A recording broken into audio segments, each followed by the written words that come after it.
জামিন পেলেন সাবেক বিচারপতি মানিক। সাবেক বিচারপতি AHM শামসুদ্দিন চৌধুরী মানিককে জামিন দিয়েছেন আদালত। সিলেটের কানাইঘাটের ডোনা সীমান্ত দিয়ে ভারতে পালানোর সময় গ্রেফতার হন তিনি।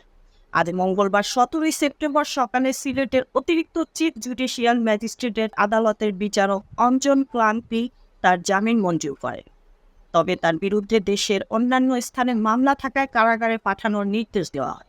বিষয়টি নিশ্চিত করে সিলেট আদালতের পরিদর্শক জমশেদ আলম গণমাধ্যমকে বলেন, কানাইঘাটের মামলায় গ্রেফতার দেখানোর জন্য আদালতের কার্যক্রম শুরু হওয়ার আগে কঠোর নিরাপত্তার মধ্য দিয়ে সাবেক বিচারপতি মানিককে আদালতে হাজির করা।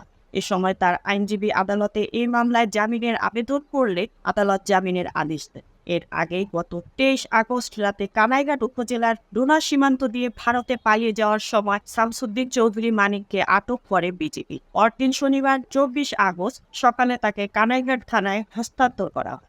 54 ধারায় গ্রেফতার দেখিয়ে ওই দিন বিকেলে আদালতে হাজির করলে সিলেটের senior judicial magistrate Alamgir Hossain তাকে কারাগারে পাঠানোর আদেশ দেন। সেদিন আদালতে প্রবেশের সময় আদালত প্রাঙ্গণে থাকা বিক্ষুব্ধ জনতা শামসুদ্দিন চৌধুরী মানিককে কিল ঘুষি দেয়। আঘাতে তার অন্ডকোষে গুরুতর আঘাত লাগে। আদালত থেকে কারাগারে নিয়ে যাওয়ার পর সন্ধ্যায় অসুস্থ হয়ে পড়লে তাকে ওসমানী হাসপাতালে ভর্তি করা হয়। এরপর জরুরি অস্ত্রোপচার করা হয়। গত বৃহস্পতিবার তাকে হাসপাতাল থেকে কারাগারে পাঠানো হয়। Mukta Parvez, desk report, BE news, Dhaka.